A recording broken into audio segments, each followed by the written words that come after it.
Bisa kok dikerjain dalam satu malam saja.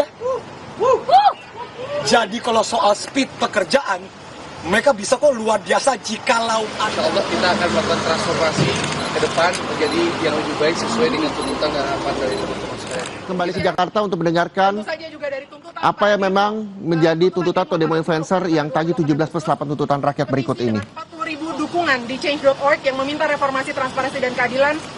Dan terakhir, Ikatan Mahasiswa Magister Kenotariatan Universitas Indonesia. Tuntutan ini kami pilih berdasarkan beberapa kriteria.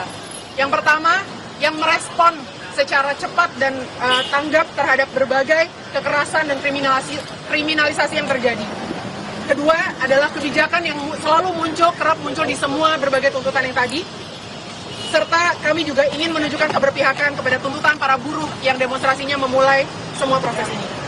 Namun kami melihat dokumen ini adalah dokumen hidup yang menjadi simbol bahwa rakyat memiliki aspirasi yang harus didengar oleh pemerintah. Dan tuntutan ini akan selalu bisa berkembang untuk ikut menangkap berbagai aspirasi lainnya. Terakhir, semangat kami adalah menangkap esensi dari kegelisahan warga, dan kami sangat-sangat menginginkan, kami kecewa dan sangat menginginkan pemerintah yang transparan, reformasi institusi dengan menyeluruh, serta pemimpin yang seharusnya berempati kepada warganya. Seperti yang aku sudah katakan, saya juga mau mengucapkan duka yang sangat dalam untuk semua korban yang sudah jatuh, baik yang ditangkap, yang dikriminalisasi, yang luka, yang mengalami trauma. Hanya satu pun itu sudah terlalu banyak menurut saya. Lalu soal tuntutan 17+8, bicara kronologi. Sejak awal kami telah mengkomunikasikan tuntutan ini ke DPR lewat berbagai kanal. Pertama, hari Senin itu dimulai dengan tuntutan terbuka di media sosial yang berkembang secara pesat, dan saya yakin dengan perangkat media monitoring pemerintah, mereka pasti sudah aware. Yang kedua, hari Selasa kami juga memfollow up lewat jalur informal dengan mem-WhatsApp beberapa perwakilan pimpinan DPR serta beberapa perwakilan partai politik. Yang ketiga, hari Rabu kami juga mengirim secara formal melalui surat email ke seluruh anggota DPR dan pimpinan DPR. Ada berapa tuh jumlahnya, Nur?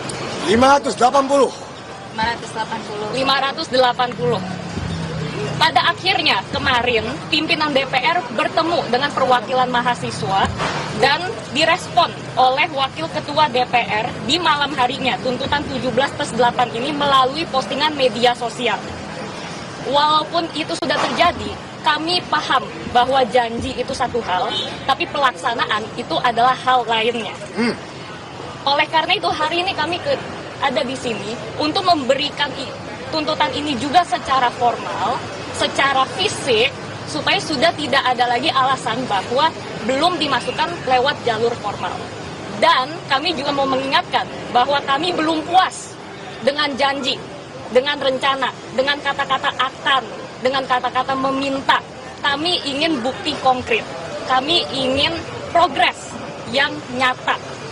Jadi tolong Bapak Ibu, tolong dikerjakan tuntutan-tuntutan rakyat, dan tolong waktu dikerjakan diupdate dengan terbuka dan jelas, karena kami juga butuh transparansi.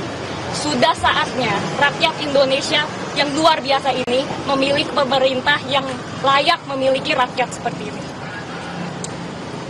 Salah satu pertanyaan yang sering ditanya, apakah realistis mengerjakan 17 tugas dalam 5 hari?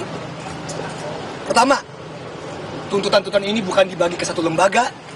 Tuntutan-tuntutan ini dari 17, 2 atau 3 per institusi. Dari DPR, Polri, TNI, dan juga Presiden.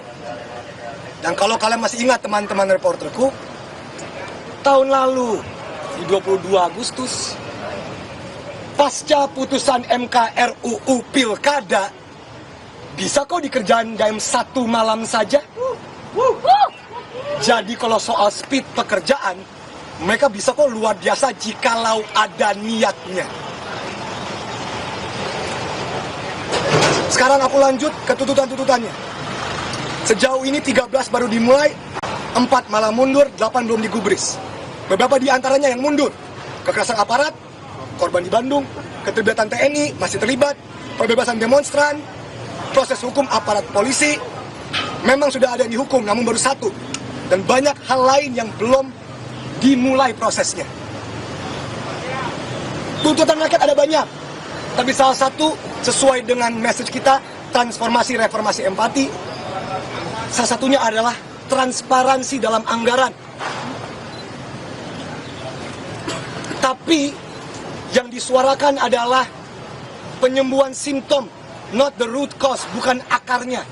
Kalau hanya disuruh berhenti flexing, hanya disuruh bersimpati di dunia online, itu menyembunyikan sesuatu, itu enggak menyembuhkan akar dari masalah, yaitu transparansi anggaran. Dan ini duit kita kemana aja.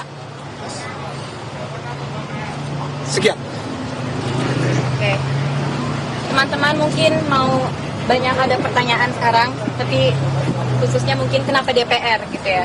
Kalian kan udah ngirim juga, tadi udah dijelasin sama Abi kita karena ya ini masalah bergenegara, kami juga mau melakukannya semua secara formal.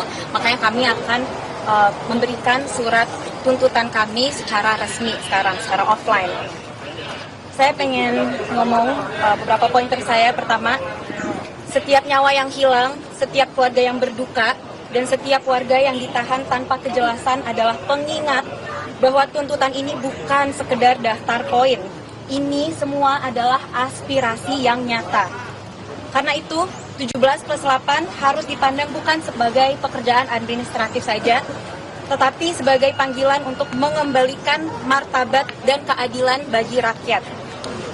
Dan betul bahwa DPR adalah institusi yang sudah menyampaikan respons tadi malam, mungkin kalian semua juga sudah melihat di Instagram DPR. Tapi di sini kami untuk mengingatkan bahwa dari 17 daftar itu, tugas DPR sebenarnya bukan hanya 3, tapi juga tugas mereka adalah untuk mewakili kami semua sebagai rakyat, untuk memastikan 14 lainnya tercapai.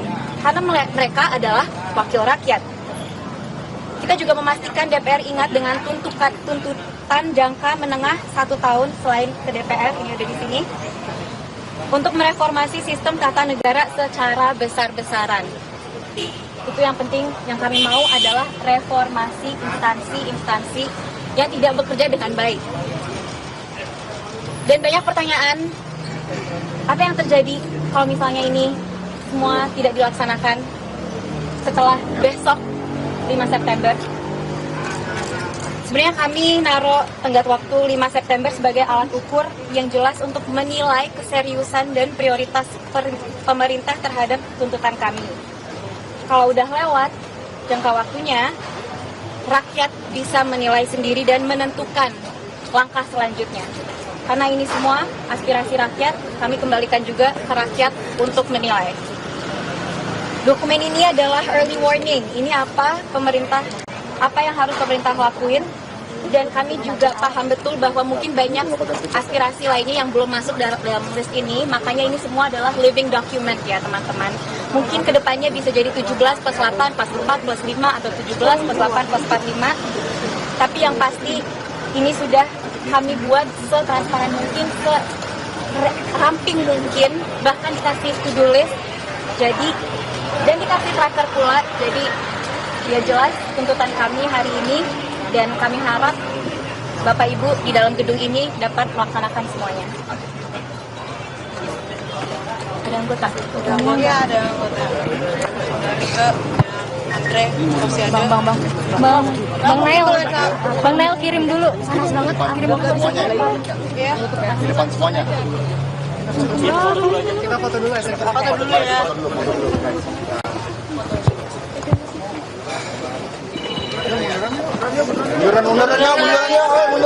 Munduran, biar dapat semuanya.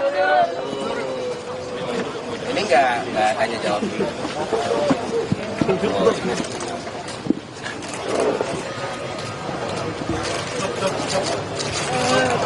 Lihat tengah dulu. Oke, sekarang semua lihat kiri. Tengah lagi. Bisa orang media. Sekarang lihat kanan semuanya. Iya, halo. Biar cepat. Yuk, biar cepat. Oke. Yuk. Oke. Memberi ini ke administratif. Ajak Bapak. Ya. Kebetulan kita udah kehadiran salah satu anggota DPR yang Teman-teman, teman-teman, selamat datang Pak. terima kasih sudah hadir ya. Kami saya Bentar Pak. Belum Pak. terima kasih kepada teman-teman yang sudah hadir di DPR. Saya Pak Awendra dan Teh Rike diwakilkan. Lalu ada Pak Akbar, anggota DPD RI yang juga wakil ketua DPR. Kita ditugaskan oleh pimpinan DPR Pak Dasko tadi untuk menerima teman-teman sekalian, untuk mendengarkan aspirasi teman-teman, bahwa ingin kami tegaskan lagi bahwa DPR sangat terbuka terhadap seluruh aspirasi dari seluruh masyarakat. Kita membuka diri dan kami tegaskan lagi bahwa kita sudah sepakat untuk menghilangkan tunjangan yang sesuai tuntutan. Itu yang pertama. Yang kedua, kita membuka diri masukan dan aspirasi kita akan laksanakan. Ketiga juga tadi kemarin juga sudah sepakati kunjungan kerja luar negeri juga di moratorium. Nah, insya Allah kita akan melakukan transformasi ke depan menjadi yang lebih baik sesuai dengan tuntutan dan harapan dari teman-teman sekalian. Mungkin ada yang disampaikan, silakan. Bapak, terima kasih kehadirannya Bapak Ibu. Saya Ariswin, saya warga dari Jakarta Barat, Bapak. Hari ini kawan-kawan ke sini, kita urusan bernegara, kita taat prosedur, kita tertib administrasi, Bapak. Sehingga dokumen ini kami akan menyerahkan secara administratif. Kami taat, Bapak. Kami mau ke samping untuk ke bagian persuratan, untuk dimasukkan secara formal, dan kemudian bisa ada tanda terima dokumen. Jadi semua prosedur kita ikuti. Untuk itu kami mengajak Bapak Ibu untuk bersama-sama. Kita sama-sama rakyat, Bapak Ibu, kita bersama-sama berjalan ke gerbang samping untuk memasukkan surat ini. Boleh nggak saya usulkan? Jadi kan, saya ini kan anggota Badan Aspirasi Masyarakat. Jadi ini kan dokumen ini nanti dari Sekretariat Jenderal DPR akan ke Badan Aspirasi. Akan ke kami juga, Pak. Nah, lebih baik diserahkan ke kami. Nanti kami yang bikin tanda terima. Baik. Jadi bahwa bukti dokumen teman-teman sudah diterima secara resmi oleh DPR RI dan Badan dokumen Aspirasi ini akan kami serahkan langsung kepada pimpinan DPR. Jadi lebih cepat prosesnya. Baik. Gitu loh. Teman-teman, apakah setuju dengan proses ini? Ya, bisa ada tanda terima ya Boleh, bagi saya Bapak. tanda tangan. Baik. Ya. Oke, kalau gitu. Teman-teman, kita serahkan. Iya, jangan dorong tapi dong. Oke. Mana spidolnya mana sini? Saya tanda tangan. Ya udah, tanda terima, tanda tangan.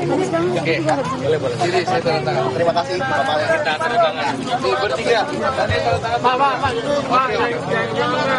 Ada tanda terima di mana, Pak? Teman-teman media ada yang bawa tulisan nggak? Kertas. Boleh pinjam, boleh minta. Ada 2 pulpen. Di sini boleh saya tanda tangan. Ya silakan, Pak. Adanya laptop. Ini mana saya Pak? Kenapa kamu dorong? Tolong. Nama Pak saya. 12 Andre Rosiade. Saya Wakil Ketua Komisi 6 DPR RI fraksi Partai Gerindra, anggota Badan Masyarakat Kota, Badan Aspirasi Masyarakat DPR RI.